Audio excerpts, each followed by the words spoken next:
Buongiorno a tutti amici di Angolo Nerazzurro, bentornati sul canale, buon inizio di settimana. Torniamo su Inter-Napoli 2-2, andiamo ad analizzare che tipo di partita è stata, cosa è mancato all'Inter per portare a casa i 3 punti e lo faremo con la consueta lavagna tattica e con le immagini relative ai 2 gol subiti, anche per andare un po' a snocciolare quali sono stati gli errori.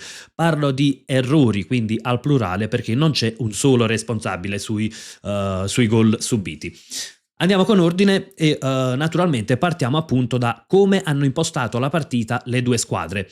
Iniziamo innanzitutto dalla fase di non possesso del Napoli, perché era stato un po' sorprendente l'inizio di partita del Napoli, molto aggressivo, molto alto.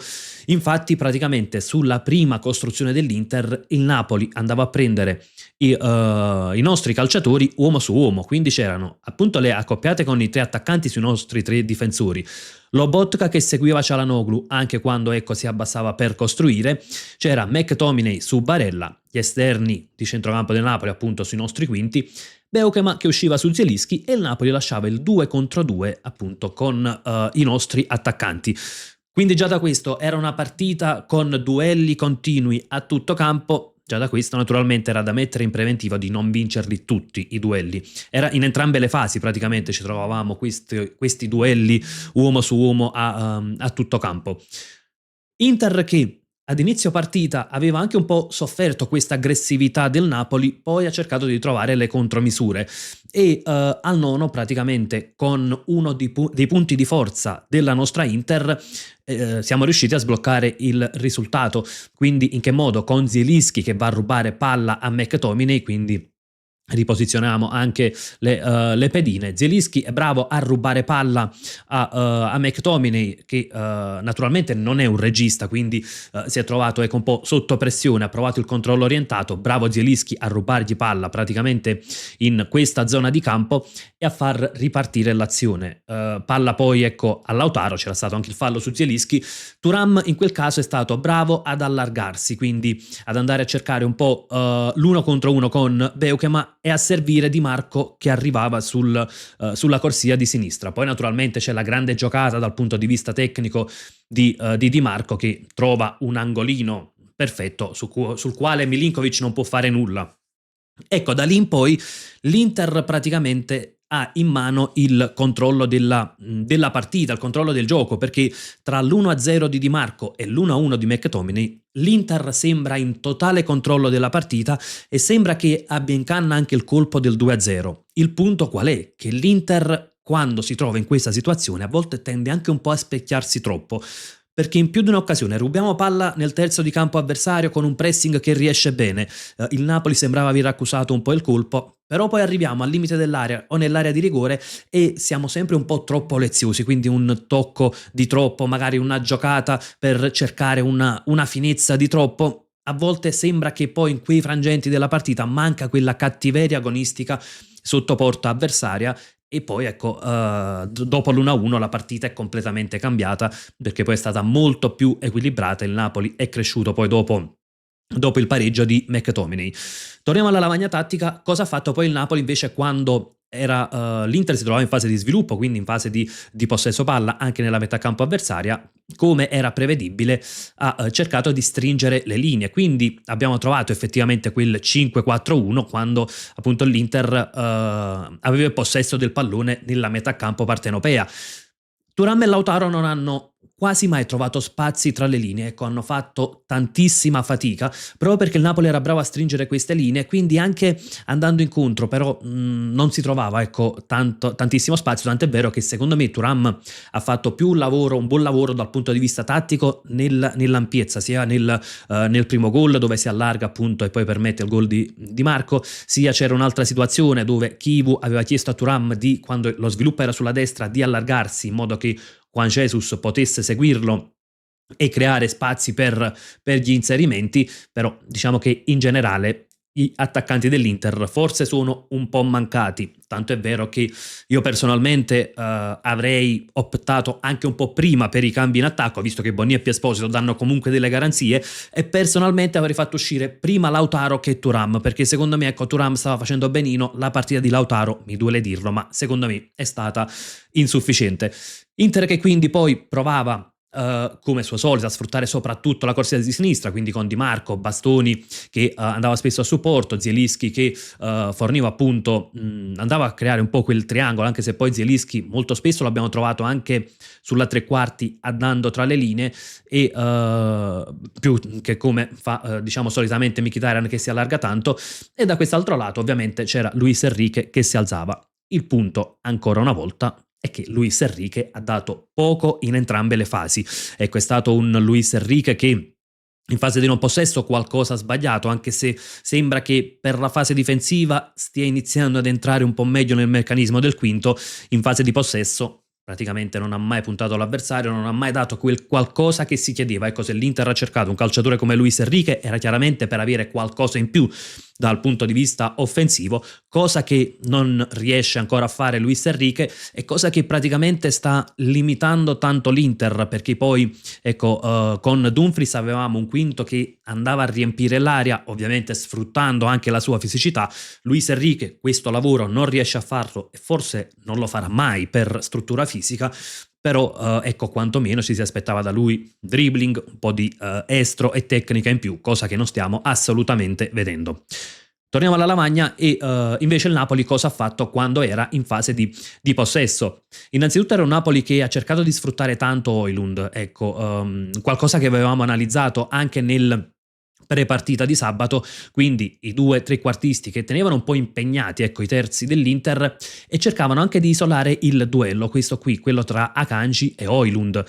Duello che è stato molto duro per il nostro Akanji. Nel primo tempo diciamo che non aveva neanche fatto male nel duello con Højlund, nel secondo Højlund è man mano aumentato praticamente il suo rendimento e Akanji è andato molto in difficoltà, addirittura una volta lo ha perso in maniera pericolosissima, leggendo male facendo malissimo la lettura difensiva e spalancando la profondità ad Højlund. Era d'inizio del secondo tempo, poi per fortuna il pallone è uscito seppur di pochissimo.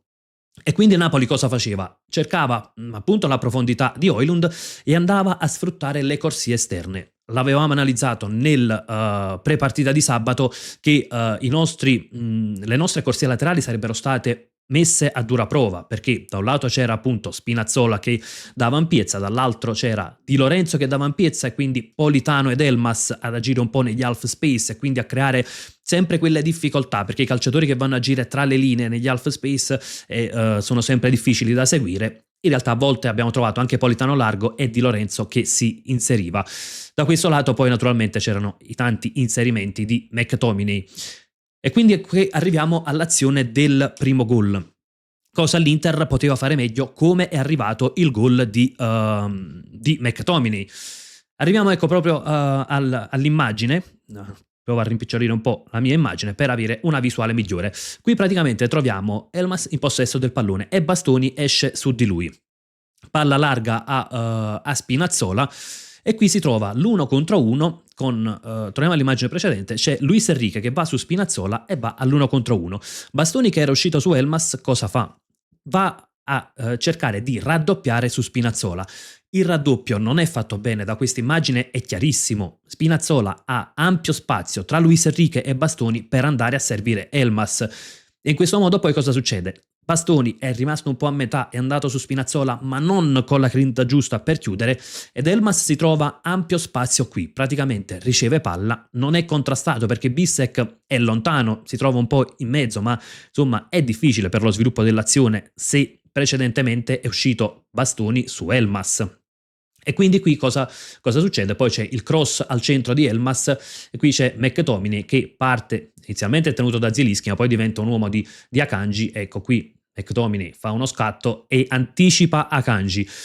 Qui naturalmente c'è anche l'errore di Akanji, non è da nascondere, però va riconosciuta la bravura di McTominay. Akanji doveva far meglio? Sicuramente, perché se un difensore viene anticipato dall'attaccante avversario, è chiaro che anche lui ha una percentuale di colpe nel gol, però naturalmente poi vanno dati i meriti agli avversari. Un McTominay bravissimo a fare questo tipo di lavoro, poi batte Sommer che poteva far poco, è vero, la palla arriva nell'area piccola. Sappiamo, Sommer non esce praticamente mai dalla linea di porta e questo lo ha dimostrato in altre situazioni, soprattutto una nel finale dove Bastoni si arrabbia anche un po' con Sommer che non esce. Qui poteva tentare un intervento disperato, forse sì, però insomma non è il principale responsabile, fermo restando che secondo me comunque Sommer al momento rappresenta comunque un problema per l'Inter.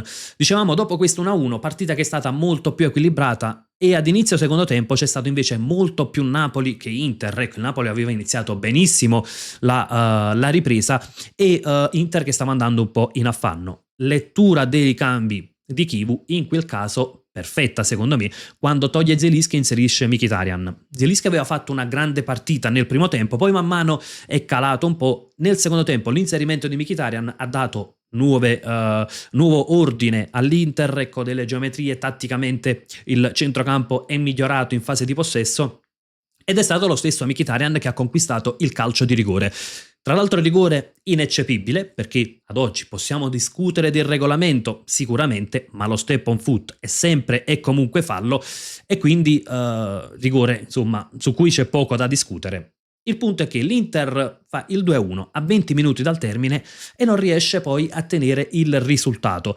È vero, è un po' la mentalità di questa Inter, di non difendersi, di provare comunque sempre a giocare, però a volte ecco, bisognerebbe avere un pizzico di cattiveria in più, anche per quanto riguarda la fase difensiva, cosa che non abbiamo visto, e poi andiamo a subire il secondo gol, anche lì secondo me con tanti errori individuali. Andiamo a prendere le immagini, queste sono appunto quelle che poi porteranno al 2-2 finale di McTominay. Qui c'è la palla per Politano, dopo che c'era stato appunto un anticipo di Lorenzo allarga per Politano, e guardate già in questa situazione, i difensori dell'Inter dividono male l'area di rigore, perché ci sono tanti calciatori del Napoli che comunque non sono seguiti, ecco, quindi hanno un bel po' di libertà, e sul secondo palo c'è questo calciatore Noah Lang che non è seguito da nessuno, quindi secondo me già c'è un errore di posizionamento di reparto. Cross di Politano, e qui c'è l'errore naturalmente di Bissek che esce su McTominay, sbaglia completamente il tempo di intervento, andrà a vuoto e il pallone passa. Forse senza l'intervento di Bissek Luis Enrique avrebbe preso il pallone, non l'escludo, però anche lo stesso Luis Enrique non era attaccato all'avversario, quindi anche qui c'è l'errore principale di Bissek, ma Luis Enrique non fa benissimo e soprattutto c'è poi anche Barella che non va con la giusta determinazione su questo pallone. Forse l'aveva già battezzato fuori, però bisogna essere più determinati e più cattivi in queste situazioni. Nolang mette il pallone al centro, McTominay si trova solo perché Luis Enrique, naturalmente messo anche un po' fuori tempo dal mancato intervento di Bissek, tende a girarsi per capire cosa succede ovviamente alle sue spalle. Bissek che è a terra, McTominay è colpevolmente lasciato solo e poi ecco batterà Sommer. Magari qualcuno noterà Akanji poteva uscire su McTominay. Teoricamente forse sì, ma l'azione è molto rapida, quindi difficile in quel frangente comunque andare a chiudere su McTominay, probabilmente avrebbe segnato comunque. L'errore per me resta quello di posizionamento difensivo, Bissek che esce a vuoto, Luis Enrique che lascia troppo spazio all'avversario, quindi probabilmente ecco su McTominay lì doveva esserci Bissek direttamente e non Luis Enrique, e Barella che appunto va con poca cattiveria su quel pallone. Nel finale poi l'Inter avrà anche l'occasione per il 3-2, il palo di Mkhitaryan, purtroppo non siamo stati aiutati neanche dalla fortuna. Arriviamo anche un po' alle prestazioni individuali, come detto quella di Akanji è insufficiente. Aveva iniziato benino la partita, poi man mano, ecco, l'1-1 c'è anche il suo zampino negli errori che portano al gol di McTominay. Su Højlund soffre spesso e quindi diciamo che la sua prestazione non è stata positiva, così come non è stata positiva la prestazione degli attaccanti, soprattutto quella di Lautaro Martinez. Cambi forse da fare un po' prima in attacco e da far uscire prima Lautaro Martinez. Bene Zielinski nel primo tempo, benissimo Di Marco che ha fatto anche ieri una gran partita che aveva sbloccato il risultato.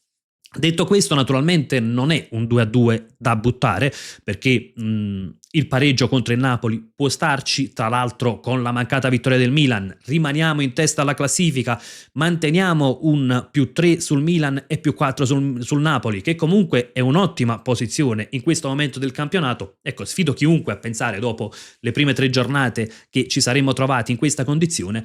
Naturalmente quello che lascia un po' di amaro in bocca, un po' di rammarico, è il fatto che non riusciamo a vincere il big match, non riusciamo a sfruttare la situazione del doppio vantaggio, forse proprio per la mancanza di quella cattiveria, di quella garra che ci mette sempre il Napoli e che ci mettono sempre le squadre di Conte, e non riusciamo a sfruttare un Napoli che comunque è arrivato a San Siro rimaneggiato dalle tante assenze. Quindi diciamo risultato non cattivo. Peccato, perché ecco c'era un po' quella situazione che poteva permetterci di dare la prima spallata al campionato che rimane naturalmente apertissimo, e l'Inter però, classifica alla mano, rimane in posizione di forza. Fatemi sapere anche la vostra nei commenti, come avete visto questo Inter-Napoli. Secondo voi quali sono gli errori individuali nella lotta scudetto, quanto potrà pesare questa mancata vittoria? Insomma, come al solito, discutiamone nella sezione apposita, e come sempre invece io vi lascio con un gran bel Forza Inter!